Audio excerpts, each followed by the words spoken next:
Hello, this is the Text Poker Podcast. I'm Tyler. This is Clint. What's up, y'all? And we are back with episode 51. Episode 51, cranking these episodes out. So, last night I wanted to play some poker, but I didn't get to, but it seems like you had a fairly interesting night. Well, it was interesting in the sense that I went to Prime, and I mean, that place was packed, because if you don't know, they had a gigantic tournament going on. I mean, when I walked in, the floor guy told me, he said, "Oh, well, we're giving away, I think it was like $400,000. What's the exact number?" First place for this tournament was $455,000. Yeah, he said that, and I was like, "What?" is what I was thinking. I was like, "No way, is that?" Clearly, I must have misheard. You did not mishear here. That is what they gave away. Yeah, and so when I showed up, they were three-handed. Oh wow, they were three. I mean, you want to talk about three happy people? I bet. Yeah. When I left, they were heads up. Well, because I mean, I think even third place was like 200-something thousand. Yep, like 202. Yeah. I mean, never a bad day when you get third and you can still buy a house. Yeah. I mean, hell of a God. What an atmosphere! That is so awesome to have been there during. Because I went to Prime recently, and I was really shocked at the atmosphere being like the old kind of Prime. But I mean, that's a whole new level. Oh, I mean, like we were saying whenever you left, and what made me go there is how it's almost like the Prime of old. I mean, I think there was maybe 10 or 11 tables going, counting the main event stream final table, and it was packed. It's yeah, absolutely. Well, like I say, I've always been a big fan of Prime because they are the first ones I thought brought like the Vegas feel of poker to Houston. So I've always kind of rooted for them, and you know they've had where they were the only like the biggest place in town to had a rough kind of after COVID and all that, and now they seem to be just coming up. I mean, what these tournament series they're having, amazing. Yeah. I guess you want to get into the session that you played before me, because I think you played your Prime session before mine, or you want me to go right into my session? Since we already jumped off here, let's just go into your session. How'd you end up doing last night? Okay, so let me start at the beginning at least. So I'm sitting waiting to get on the table. The games look like they're very deep stacked. I was a little concerned that my buy-in, I mean, I know buying in for 500 should be enough in a 1-3 game or a 1-3-6 game, but when everyone's sitting there with like $2,000 in front of them and some people more, I was kind of like, man, this game is going to be playing pretty big. Well, 1-3-6, you are technically under 100 big blinds, so I can kind of see the concern of being just kind of real short. Well, because, I mean, as you know, it's 1-3, but when the stacks are that deep, normally people are all just straddling. Yeah. Oh, yeah. It's definitely a big thing, especially around Texas. And it's not even the issue that you don't have to straddle if you don't want to or whatever, but let's say you're the one person not straddling, all the pots are still gigantic. Oh, yeah. I usually don't straddle, but I mean, it definitely, but for that, all the hands that you're going, it's a $6 blind for the most part.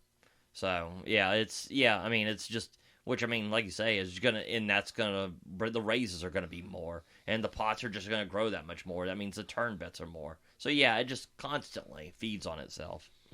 But they end up making a new table, right? And then we're all around the same stack depth. So it started off pretty good.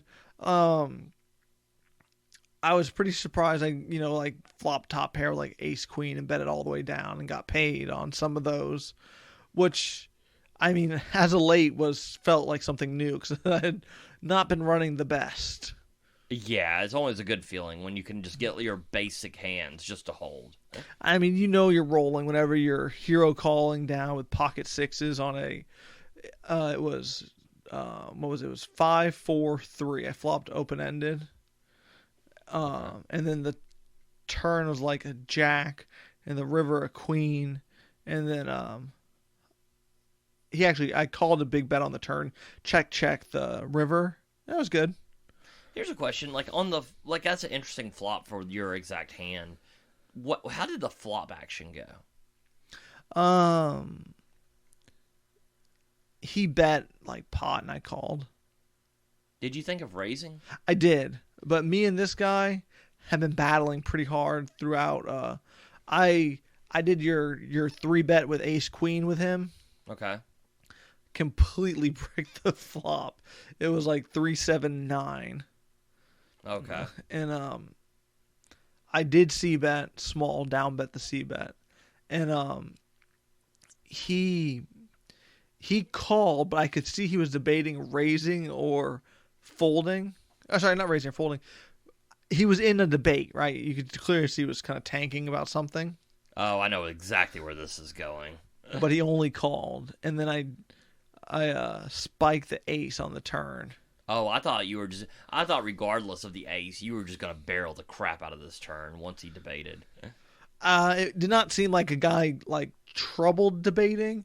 It seemed like a guy thinking, should I raise or call? Oh, okay. Oh man, what a great turn for that hand. And he was like, I knew I should have raised the flop, but yeah, it worked out great for me. It seems like it worked out amazing for you. But then, so then the table breaks, and they had room for everyone, so we all moved tables, right? And then I had two kind of session defining hands, I would say. Okay. I get pocket aces in the big blind. And I mean, pretty much this whole session, I've been kind of up and down. Like, my high point, I'd be up maybe $200, and I'd be up $50, kind of back and forth. Okay. So this was a big hand. I'm in the big blind with pocket aces. A guy who's very deep stack opens to 20. A short stack jams all in for 65. I hate this scenario.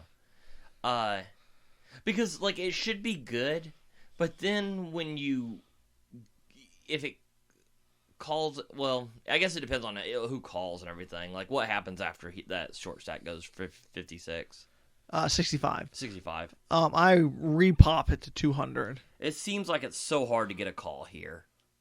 Well, don't worry, I get a call. Oh, really? Okay. I always hate this scenario because it's one of those times where it's like it's not that big of a raise, but it's enough that you do have to raise, and it's a lot of times that original raiser just folds. Great to get a call here. Right. So I get a call. The flop comes Queen 7-10 rainbow. I'm in the big blind, so I check it. He bets like 150, 130. You check this flop? Yep. That's usually your stand. This would be a great standard c-bet flop. What caused you to check here? So I could check raise. Okay, that's okay. I can see that. So I check raised all in. So it was like he bet 130, and then I guess it was probably like 450 more. Okay. He folds. So I win the side pot. And then the guy who jammed all in with 65 pre-flop, he had 8-9 offsuit, had flopped open-ended. I only run it once. He rivers a 6. Oh God! So just rivers is up. Well, he flopped. Yeah, if he rivers is open-ended, that sucks. But I mean, good. I mean, nice check c-bet on that flop, or I guess check raise on that flop. Yeah, I mean, it worked out pretty good. I mean, I wonder what that guy had. I bet like jacks or tens, right? I mean, that would make a lot of sense. I mean, if he had jacks or tens, you would definitely probably bet once you check, because it looks like you might have ace king, and that should be a check. But I think a lot of people would bet there. Yeah, that was kind of my thought. It's because I mean, on jacks or tens, you really have enough showdown value that you're only getting called by better. He definitely didn't have tens. He would have folded a set. Oh, okay. Yeah, I'm sorry. Yeah, I just realized I said jacks or tens. He probably had jacks.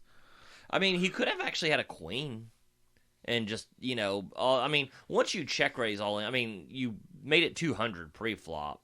I mean, aces, kings, and ace queen are definitely in that range.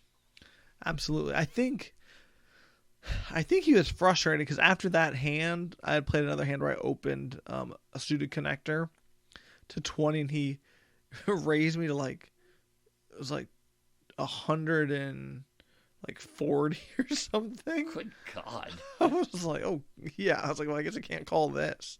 I mean, it always throws people. Like, I've seen people do this, but I mean, I don't know. If you're raising that much, I mean, the times I have it, you're going to pay. And the times I don't, and you do, well, I mean, you're making $20. Yeah, he made 40. One other person called my 20. Oh, okay. Well, good for him. And then me and this other dude have been battling back and forth. He was playing pretty crazy, pretty loose and crazy, right? Okay. Let me think. So, the big hand. Actually, I text you. I played that bomb pot where I had ace queen and flopped a queen on both boards, being top pair on a draw heavy board. And one guy went all in. I called his all in for like, he bought him for 100, so it was like $80 more or something. You went all in on the flop? Yeah. Okay. And I called, another guy called, and they both went runner straight for 4 card straights on both boards for me to lose on each board. Oh, wow. Here's a question. Did you think of raising? Going over the top of that guy's all in? I thought about it, but then hindsight for sure it was the right move. But in the moment, I was kind of like, I don't know. I just hate bomb pots. Yeah, I mean, because it's pretty strong heads up, but like a multi-way, it's tough. And then, I mean, here's a problem. If somebody has kings or aces, I mean, you are getting stacked here. But it's going to be hard for them. It's going to be hard for anybody to be beating you on on both boards. Yeah, exactly. So now, if that guy who went all in has basically the nuts on his board, and the other guy who calls you, or I guess this is the problem. If you go over and above that one guy, if someone jams on you, you are in a hard spot there. 100%. And so. Oh, man. You want to talk about getting lucky? I mean, so I have pocket queens. On the flop, I made it 56 to go pre-flop. And I got 2 callers. Okay. The flop comes ace high with a club draw. I have pocket queens. This guy shoves for $50. Okay. What do you do here? I mean, I fold. I mean, I made it $56. A guy shoves here. I mean, I just feel like he's got an ace 100% of the time. So I put in the call. The other guy folds. It ran out club to give me runner clubs. God almighty, you are such a punk. And let me guess, this guy had an ace. He didn't show. I assume he had nothing. I was like, I'm sure I was good even before it. Yeah, well, I did check to make sure I had the queen of clubs before calling. Oh, well, that's nice. I mean, so even when he has an ace, you do have that 1 in 21 times you're going to backdoor a flush. And this was that time. I'd hate to miss out on the opportunity to hit it. And this was basically the big hand for me before I ended up leaving, because I was literally texting you, and I had stuff to do the next day. So I was like, well, I really need to go, but I had already stacked this guy. The guy who hit the straight, I stacked him like 2 hands later because I rivered a flush, and he tried representing a boat. And I just called because, he had less than a pot-sized bet, and he had nothing. So this was basically the big hand. That same maniac, he buys in for maybe 200, maybe 180, something like that. I have 6-4 of spades. Spades. Jeez. He makes it 20. I call. One other person calls. One of the deep stacks. And the flop comes queen 6-4 rainbow.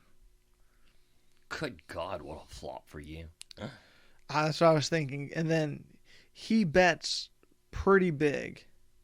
Like, he made it 20, so I think he bet like 60, like almost pot. Okay. I only call.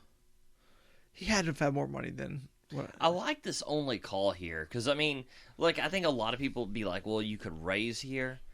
But once you call, you inflate this pot so much, it's going to be hard to get away from it. The other player folds. Yeah, no, I agree. The turn is a complete brick. And he bets about the same bet again. So Wait, like a pot bet again, or no, 60? 60. Okay. I raise him, and then he just snap jams all in, which was hard, almost, Yeah. not that much more. I call, he has pocket kings, I hold. Oh, what a great! I mean, just a great flop for you. I mean, really, kind of just a cooler. It is what it is with him, so it kind of plays itself. But I mean, I do like. I mean, if you re-raise that flop with that exact hand, he's just never going anywhere. But that being said, I like the way you played it, regardless. All right. I mean, so that was a pretty big session for me. That's you've won more than a buy-in, so that's always good. Yeah, that's really when you double up and a little bit more, that's always really nice. Man, when are we gonna get aces to hold? Man, we have been on a horrible run with aces, kings, queens. I mean, like, my premiums, have been just garbage lately. I mean, I've run kings into aces several times. I've run queens into kings several times. I've had some flops where had kings or aces and flop dead. I mean, if variance is a thing, it should turn around. I mean, this spike up we're about to hit should be so much fun. Yeah, right. Because I am owed so much in the way of variance. But I mean, that was basically my session. It was halfway. It was kind of a long session, but it was a needed win, so that was nice. Oh yeah, absolutely. It's I guess we can go into mine. I would hope so. I mean, if the audience can tell, I'm gonna cry a little bit because that's what I do when I talk about poker anymore. I cry. So. Let me see. I go to Paramount one day, and so I get in an Omaha pot, and flop comes, and I completely kind of misread my hand. I think I'm open-ended. I check and realize I flopped the nuts. Say, how do all these stories have you misreading your hand all the time? I don't know, man. I can't seem to read anything anymore. It's, it is... But I'm like, well, this is actually good. Here, they're pretty aggressive. And, the check raise in Omaha, I'm finding, is just a huge tool. Because, you can bet so much more on the check raise. Because, you can go 3 times that person's bet plus the pot, rather than just the pot. So, it's, I'm like, well, if someone bets, this just puts me in a great spot. And someone obliges. It checks. This guy, someone bets. Not even a huge bet either. But it allows me to now 3 times his bet plus the pot. So I bet big on this deal. Now flop the nut straight. There's a flush draw on board. It comes around and he ends up calling. Kind of a tank call. Well, the flush hits on the turn. I check, and he jams for last at 120 or 130, and he's like, well, I knew you were I knew you flopped the nuts, and kind of like that. He's trying to act like he's bluffing me, not bluffing me, because there's nothing he could have that he would ever call that's not a flush here. So I just go ahead and fold, but that was very, very sad to really get in a great spot and then have him turn the flush. Then do a bomb pot where I turn the nuts and I'm open-ended on the other board. I'm like, okay, this is a great spot. I have the nuts, and if I hit this straight on the other, then I could be a scoop for a major deal. Gets it all in, then they river a flush where I have the nuts, and I obviously don't hit the straight. Does not work out well for me. I am just getting destroyed at this table. With the nuts on every hand, mind you. Finally, I'm kind of short stacked. I have $100 something, and I get pocket queens to pocket kings, and, well, I'll just let you imagine where the story goes from there. I mean, I'll tell the listeners this. You called me after that hand, and I was going to play poker that night, and then I didn't, because how convincing you were that that playing poker is not that fun. Yeah, I was, I mean, you want to talk about destroyed. So I go to Prime the next day, and I'm going there, and it's really cool atmosphere. Like we said, just like, it's like the old Prime. It's just really fun. And I'll tell you what, the tables I've been getting on at Prime are just, they're probably the splashiest, most fun tables of anywhere I go recently. I go, and there's this one guy, I get into a bomb pot, and I have Jack 6 of diamonds. The flop on the top board is 6-6-8. The bottom board is Ace 3-6. So flop trip 6s on one board and a pair of 6s on the other. I bet 40, there's one call. I turn a second diamond on the bottom board. So now I have trip 6s and a flush draw on the bottom board. And I'm like, well, I need to try to put some pressure because he's probably got an ace. And, I mean, at the very least now I have equity. So I bet 100, and he kind of tank calls a little bit. On the river, it rivers a flush on the bottom board. And I now have trip 6s and a flush. I go all in for $212. He snap calls now, and I scoop. Well, that's a nice one. Yeah, I mean, so I am just so happy to actually have gotten here and been like, and I mean, he was a nice guy. You could tell he was kind of a recreational player. Because, I mean, I saw him call a 3-bet with, like, ace-9 off. Yikes. Earlier. Yeah, I was like, oh, this guy, he's here to have a good time. He is not here to grind this. It was, but, okay, the table dynamics very much changed. Because he's being really loose, like, really friendly. There's this European guy from Vegas to my left. And he kind of starts talking to him, and they're being real friendly or whatever. And I'm being friendly, and we're kind of talking. Well, him and the European guy get into a hand, and he's like, and then like he ends up making a fold like on the river for like a pretty big amount.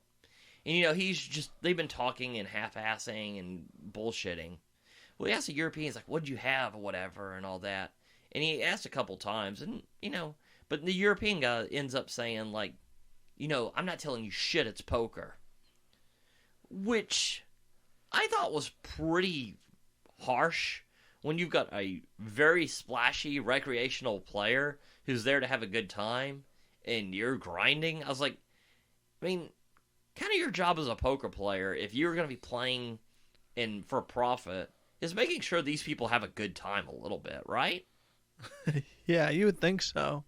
But it's like, it was real weird because it went from like like I say, I mean, it went from a real fun environment to just a really very awkward environment. And I was like, well, and I mean, that guy, you know, just ended up tightening up and then like 3-betting. I mean, it was very, I don't know, the table dynamics were such a weird change after that. Sounded like it could take a good game and turn it into a bad one. It really kind of did. And it was, but I mean, to each their own. But I thought that was a little overboard for, you know, talk. I mean, I understand, like, it's poker and the guy has a right not to, like, I'm telling you. But there's a way to go about it, you know, especially when it's a recreational player. Yeah, I mean, it was funny because something like that kind of happened. Not like that exactly, but to where people were wondering, you know, what I had. And I mean, I don't know why people don't have the need, just lie. I mean, you don't need to tell people what you have, right? Right. I mean, you can say whatever you want to say. It's whatever. So I was telling someone what hand I had, and the dealer flipped my hand over on accident. It was a different hand. That is freaking hilarious. Yeah, I was like, huh. I mean, were you tipping this dealer throughout the night very well? I'm like this. I'm doing quotation marks. accident. Yeah. Well, I didn't even notice he flipped it. He just apologized. Yeah, that is freaking awesome. That's hilarious. But so I end up with pocket. Let me see. Yeah, I end up with pocket queens.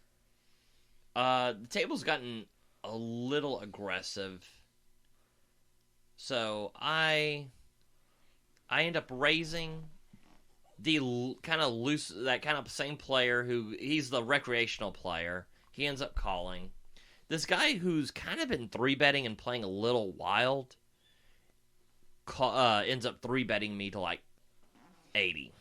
Was he, like, whenever you said wild, do you think he's a profitable player who's like a super aggressive player who knows what they're doing, or just wild, like drinking, partying, having a... Okay, like by wild, he's just been betting a lot, and I got he was an aggressive kind of recreational player. Gotcha. Okay. Is what I was going, but I mean not crazy, like nothing insane. Like he hasn't been like 3-betting and showing 4-8 off or anything. He's just been very active as far as betting. But I mean he hasn't shown down anything that is just like stupid. I go ahead and make the call. I'm like, well, if I have an overpair to this board, I could really make some money. And then, kind of just see kind of where this flop takes me. And then the other guy, the recreational player, ends up making the call as well. So we're going in here to a $240 pot on the flop. The flop comes 5, 6, deuce. So pretty amazing flop for me. The guy who was the 3-better pre-flop ends up betting, I believe, 130. Okay. I end up making the call. And what do you have again? I have pocket queens. Okay, and it's deuce 5, 6 flop. Rainbow? Deuce 5, 6, yeah. All right. You didn't think about 4-betting him on a pre-flop? I did think about 4-betting a pre-flop. I just... There's a lot of flops I felt like I could make money from. Have you ever heard of type passive? So I just felt like it was one of those things where once I 4-bet him, if he goes over the top, it's a disaster. And if he calls, I feel like it's going to be hard. Like I feel like my range is so narrowed that it makes it easy to play against. I always forget, like, whenever I'm trying to break down, like, pre-flop moves and stuff, how much different you and I play, which also leads to how we have to play so much different. Yeah. Because, like, I'm 4-betting with queens all the time there. I mean, but... Maybe should have against this player, but I don't know. I mean, if he has, I don't want to blow him off jacks and it'd be a 10-high flop. Yeah, I mean, luckily for me, jacks calls me pre-flop normally, so... Well, that's true. That's a good point.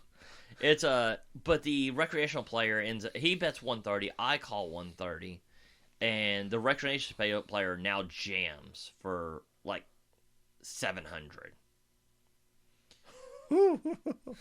So he tanks for a long time, ends up folding. Comes to me. I'm like, well, okay, 5, 6 is obviously not here for $80 pre-flop. I mean, he could have a set here. But it ends up like there's 240, and there was 240 on the pot and the flop. There's now another 260 from me and the other guy's bet. I have and then the rest of the all-in from that guy, I have like 250 or 300 behind maybe. Oh. Like I tank for quite a while because I'm not sure what he would do this with. But I'm like getting these odds. If he jams and he's got like pocket 10s, I mean, this is a disaster. I end up making the call. Does he have 3, 4? No, he has 5, 6 offsuit. Oh, standard. Yeah, standard 80, a standard 3-bet call of $80. So, I mean, in hindsight, the 40, but I mean, this is very results oriented. In hindsight, the 4-bet I would think would get him off of 5-6 offsuit, but I mean, very results oriented because I mean, you for the most part want 5-6 offsuit playing in this pot. No, absolutely. So okay, I missed what happened pre-flop again, or I got confused because I thought this hand was heads up whenever you were telling me about it. I bet 20. Okay. Recreational player calls 20, and then the other guy 3-bets to 80. So it's a. I mean, definitely you could definitely argue that a 4-bet is called for here, but I mean, I think that's pretty results oriented too. I mean, like I say, saying you just have to get 5-6 offsuit out of this is kind of a bad. I mean, I don't think that that's the reason. No, I'll give you the reason why I think you should 4-bet it here in a second. But how much was in your stack to start the hand about? I want to say it was probably about 650. This is kind of a weird spot, huh? Yeah, it is kind of a weird spot there. Again, with the stack sizing, maybe that puts a 4-bet out there too, because that puts you in a weird spot on a flop like this when someone goes all in too. So the reason why I would like a 4-bet to this guy's 3-bet is because you kind of price out that guy. I mean, we don't know he has 5-6 offsuit. He could have, a pocket pair, something like that, right? Suited ace. Okay, look, but but a pocket pair or a suited ace. I mean, a pocket pair is 1 in 8, and he's not getting 1 in 8 odds. Don't you want that in there? I always squeeze out the other person. I'm never flatting with the guy behind me. I also want to see it heads up.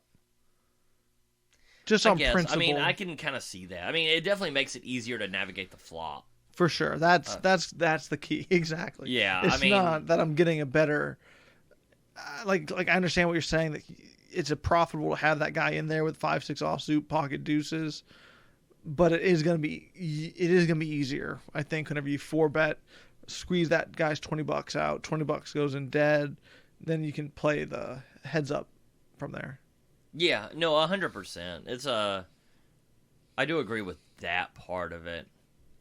Yeah, I mean, like, it definitely would be easier to navigate heads up, but I mean, you're also losing the $60 on there, and then I mean, there's so many flops where this guy is just kind of roped. Because I mean, here's the thing, and this is why I think the call was probably good. Is if he's playing 5-6 offsuit, if he's got an open-ended straight draw, let's say he had 7-8, I gotta assume he's doing the same thing. I don't know what people do sometimes. I feel like sometimes they just lose their mind for one hand, right? I mean, I know I've done it, and like, I mean, not to be cocky, but a better player than a lot of who we play against. It's so I mean, definitely, most people will lose their mind at some point on one hand. I mean, like I say, it's happened to me several times.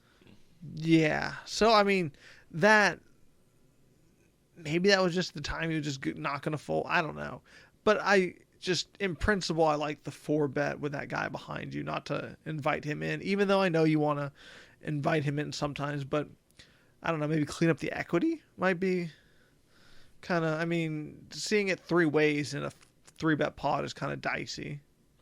Oh, I mean, 100%. Yeah. I guess it's also player dependent, but I guess I'd rather 4-bet to make my post flop play easier than to make an extra $40 and be in a dicey spot all the time, or not all the time, but post flop. But okay, let's say I 4-bet here. Like let's say it's a thinking player. Which one? I thought we agreed both weren't. Well, let's say on my 4-bet. Oh, let's just say I 4-bet here. I mean, my range is just so narrowed, right? I mean, we're looking at probably queens the bottom of my range, especially with my stack size. Because here's the problem: is what am I hoping to get called on this 4-bet with? Ace King. which he's gonna have ace king more often than not. That's fair enough. Yeah, I mean, you're definitely. But I mean, if the only thing you can get called by is something where you're actually only 50-50. Yeah, I mean, maybe he calls with jacks if he's an aggressive player like that, recreational aggressive. Yeah, I mean, this player actually the three better is jacks is kind of what I had him on a little bit. Like after the hand, obviously. If I know he's got jacks, I'm probably four betting on the on pre-flop. But later, I was like, well, I'm not sure he would have folded aces or kings in this situation. So jacks, I mean, and he did ponder a call for a while, it seems like. So I think jacks or tens or something like that makes the most sense. Yeah, I can agree with that analysis of it. But just in general, whenever there's a player behind me, I always go for the four bet with a hand like this. And if it was a heads up play, then I maybe could consider a call, a flat. Here's a question: Is can I just fold this? Can I fold this? Obviously, I have to. I make a call from the three better. I mean, 100%. Once this guy goes all in, should this be a fold? God, man, whenever you, it's literally like worst case scenario, right? Whenever you described it to me. I mean, here's my thought: has this recreational player ever bluffed? Have you seen him bluff? Think I have seen him bluff. Okay, because my thought was, is he ever going to put all his money in with because on that type of board, right, he's not putting all his money in with pockets or a pair of sixes, right? When it 2, 5, 6. Well, that was kind of my thinking. I was like, well, maybe he just has pocket eights or something like, this is a good flop for him, needs protection, and just overvalues his hands versus bigger overpairs. Yeah, that's true too. I mean, this is a super. It's a very. I think it's a pretty close decision here. Yeah, I mean, obviously, maybe you should be willing to fold on this exact scenario, but in the situation dependent, getting these odds, I don't know. I mean, I think on this exact flop, it just with there being so many overpairs, I think I might just have to. It just is what it is. I was at first when you said he jammed, and I was just thinking snap call, but then I was like, well, does he have 3-4? I did not put him on 5-6. I know you told me the hand, but I thought the 5-6 hand to your queen was heads up. Just from trying to remember. I don't know. I think that's a super tight spot. That's also very player dependent. Well, that was my thing. Is I was like, he could never have 5-6 here, which he did, obviously. I was thinking it was either a set or not, or I figured it was either a set or an overpair or something like that. But basically, you're saying the disaster if he shows anything from pocket jacks to pocket, what was it, sevens, and just saying he thought he was good would be the worst case scenario. Yeah, getting those odds. I mean, folding for the other 300. I mean, folding for that amount, getting almost probably 1 to 3 on my money, and he just shows like an overpair of nines or something. I mean, it'd be super. I mean, just super donkey at that point. Right. So I don't know. I think like we said, like I was saying, I was just kind of just repeating myself. It feels, but very player dependent. That's a horrible spot to be in, and I kind of don't blame either decision you made, calling or folding. Yeah, I mean, I'm always a big proponent of overfolding at lower stakes because people don't bluff enough. But I don't know, when you are getting that good of odds on a decent... Because, I mean, you can beat some of the hands that they do represent. I mean, I think it's kind of a tough situation. But, I mean, I will say it was... I mean, I was pretty annoyed. Oh, God, I was so annoyed that night. Because that was right after the whole Paramount fiasco.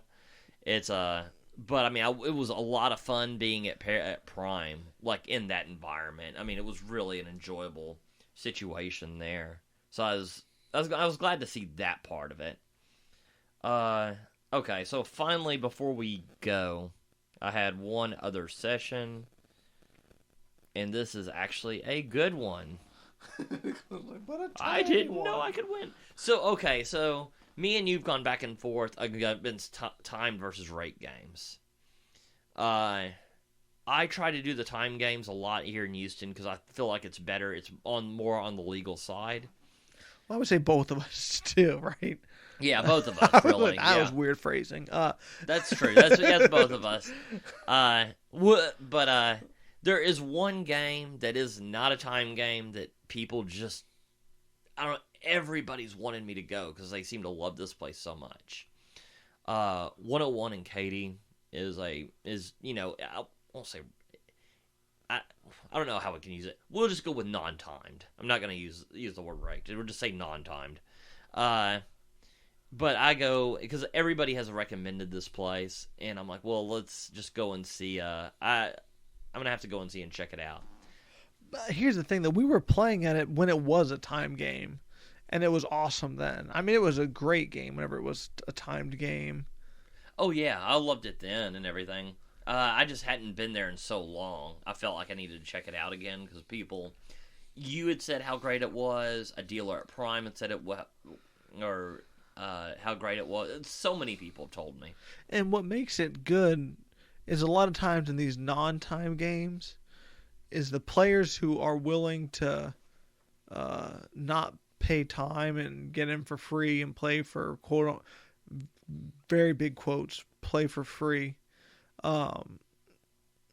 Normally don't care about their win rate, if you know what I'm saying. Oh, I mean, it goes back to the whole Daniel Negreanu, more rake is better.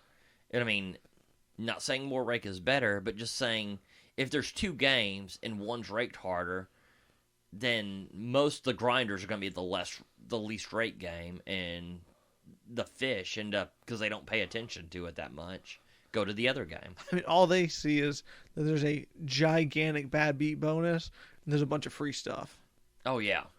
And I tell you what, I went there, super impressed by this place. It was just so nice. I mean, the big projection TVs, just tons of stuff just out and about where, I mean, you like a lot of free snacks. It was so nice. The parking lot, I mean, I know it's weird to rave about a parking lot, but by far the best parking lot where you feel like this is just a really nice, like, really safe atmosphere. I mean, it's weird because, like, you would not think the parking lot would be that big of a deal, but whenever you went from playing at 52 Social that turned to 88, and then going from there to Legends parking lot, or going to Prime's parking lot whenever it's packed and you have nowhere to park, like, there's literally just nowhere to park. Yeah. I mean, it's a pretty big deal. It really is. It's. I know people who are not playing Texas will not understand this because it sounds crazy, but it really is. And I mean, it gives you a better feeling. Like, Prime is probably the best parking lot when it's not busy. Oh, yeah, well lit. It's yeah. gated, all that. But the or other gate places, surrounding. I mean, it's just. But I go in there. I mean, it is just so nice. End up playing in this game, and not much happens. But I do get into one interesting hand. Is straddle to 6. This is by far the best player at the table. Who's a thinking player. I know he's a grinder. I've seen him in Houston a lot. Makes it 25. I have ace king. I know he's attacking the straddle, and I mean, I go ahead and do a 3-bet up to $100. Something I don't really plan on is the straddle goes all in for like 400. Well, that's fine. Yeah, I mean, it was just shocking because I figured that was a fold for $100. I just was not counting on it. And then the good player, the real good thinking player, ends up folding. I snap call. I mean, I'm just not going anywhere with ace king. And I tell him, I'm like, you want to run it twice? Like, no, I just want to run it once. He's like, I always do. I'm like, that's fine. And I'm like, I have ace king. I don't think I show my cards, but I announce what I have. And it comes 2 hearts, and then he asks me, he's like, do you have ace king of hearts? I have like, no, I have 1 heart. Comes another heart.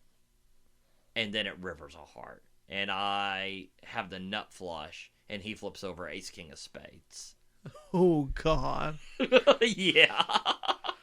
So that was really the fighting hand there. I mean, which I mean is one where just 100% just got lucky. So, but I mean, that being said, when you've been running bad or whatever, you know what? I'm gonna take a little bit of luck. Absolutely. I'm surprised. So you didn't turn your hand over immediately? I've gotten to where I don't if nobody else does, because nobody else seems to. So if they don't show, I mean, I'll announce what I have, and I'm always honest about it. But that way, if they show and it's a deal, like I can muck it, and I was honest, but nobody knows for certain if I was. But I will flip over my cards if somebody else does. But if nobody else shows, I mean, I'm just, sometimes I do, sometimes I don't. I literally always do, unless I have dicey holdings. But $2 like, which is a lot. But I would say 98% of the time will turn my cards over immediately. Just I don't want anyone thinking there's a slow roll going on. I just show you what I have, and I tell them I only run it once anyway. So just go ahead. Yeah, I mean, you're only turn it once pisses people off enough. I feel like you don't need to add anything to that. Like I say, I will sometimes, whether they do it or not, and sometimes if they don't show, I won't show. So it just kind of depends on the scenario. If they flip over their cards, I always do it 100% of the time. So it's just dependent. But I mean, I do it a lot, and like 90, I've noticed 80 to 90% of the time I do it. Like they just don't do it. I mean, they just keep their cards hidden. Well, normally whenever I turn them over, and they don't turn their cards over, it's because I'm ahead. That's true. That's a good point. I mean, so that's what I've noticed at least. So I always turn it over, praying to God I'm ahead. But yeah, it was But yeah, I was really But I mean, I don't know. I'll probably go back to like. There's a couple non-time games that I really do like, and that 101 Katie now is one of them. Other one is Empire. I like that one a lot. I know you're not big on that place, but I think because I know I know a lot of the people that go there. It's a really kind of more fun atmosphere than some of the other rooms. I don't know. I've just not had a great. I mean, I've just never had a good experience at that place. I've always had a good experience. Right? No, I mean, I'm not saying like I was treated poor, anything like that. It's just every time I've gone, I've always been kind of like. I mean, one time I did have a bad experience, but that's because some guy was going crazy, like, I don't know, just too much to drink, it seems. Oh, they're opening another Empire, right? I'm sure they are. I mean, if you have a money printing machine, I'm sure you want a bunch of them. I think it's going to be somewhere at Humble or something. Sure. So, it's, I don't know. I mean, hopefully, like I say, I mean, I'm still gonna do my thing as far as go to time games about 95% of the time. When I do mix in one that's I think I am going to go to probably 101 or Empire. Those are pretty fun spots for me. I would definitely be going to 101 for me, but I mean, I don't know. I guess here's the issue with me with Empire before we go. I guess this is probably why I don't enjoy it as much. They have a ton of PLO, and 101 Katie has old school 1-3. There's no bomb pots. It's just 1-3 hold'em the whole time. That is really cool. I mean, I like that a lot. I mean, and don't get me wrong, I actually like those games way more than you, but it's nice to change it up and know that when I go there, I'm actually going to just play the Hold'em. I mean, it's nice knowing exactly what you're going to get. I mean, whenever I went, that is literally the deciding factor. Whenever I was debating where to go, I was like, I kind of feel like going somewhere new just because the parking at Legends is so horrid. And a lot of the other games kind of shut down early. So I called ahead. And I was like, are you guys open? Because, on Poker Atlas, they say their hours, but they're like, oh, no, we'll be open until the game breaks. Right. So I was like, well, I'm on the way, Yeah. I'm going to be helping keep y'all at work. Yeah, that's all I need to hear. And every time I've gone to 101 Katie, the staff, super nice. super helpful. Always, get you on a table quick, get you chips. That's one thing that is very nice there. The floor and everyone super friendly. Um, and so yeah, I mean, but I saw that on Poker Atlas, old school 1.3, and that was like, oh, I definitely want to go check this out. Yeah, absolutely. That's a huge benefit to going there. And I mean, I asked on Facebook, and this has been one of my big complaints about poker rooms is like there's I don't know, coming from College Station where there was those huge big screen TVs and it was such a cool environment to watch a game. There are just not that many that have like really good TVs that make a really good game watching experience. 101, that when I asked on Facebook, that was the place that kept popping up. People kept talking about. And I tell you what, super right. What'd you ask on Facebook? Is there a place with a ton of big screen TVs that'd just be a very fun place to watch a game? Oh, yeah, that'd be it. Yeah, I mean, and there's not even... For all these rooms that keep doing everything in the world to try to get players, how that goes, it's not... Big screen TV is not expensive anymore. I mean, there's no reason to have a 32-inch TV in a poker room. I mean, it needs to be 55 or bigger as far as I'm concerned. Yeah, absolutely. But, I mean, I guess I'll definitely be playing tomorrow. I don't think I'm going to be playing tonight, but anything can happen. I'll probably end up playing tonight. I got some things I got to do tonight, but later I'm probably going to try to squeeze out a couple hours, and then most likely be playing tomorrow as well. Any thoughts of where you might want to play tomorrow? Lately I've been just getting on the Atlas and looking. I'll probably end up playing maybe Prime again while I'm on this side of town. That's true. That sounds good. Yeah. Right, because I'm in the middle of a move, which really makes playing poker pretty difficult when everyone moving and doing all this stuff. And you're like, well, I'm going to go play poker all night and sleep in. Good luck with the move. It's not a good... You gotta, my girlfriend doesn't like that. Yeah, you got to... kind of limits the poker, but I mean, it's only for a short amount of time, and I'm in the middle of it, so. Well, that's that makes it a lot more difficult, but yeah, we'll have to see, and like I say, we'll end up somewhere battling. Absolutely. On that note, this concludes the Textbooker Podcast. That was episode 51. We will talk to you next week.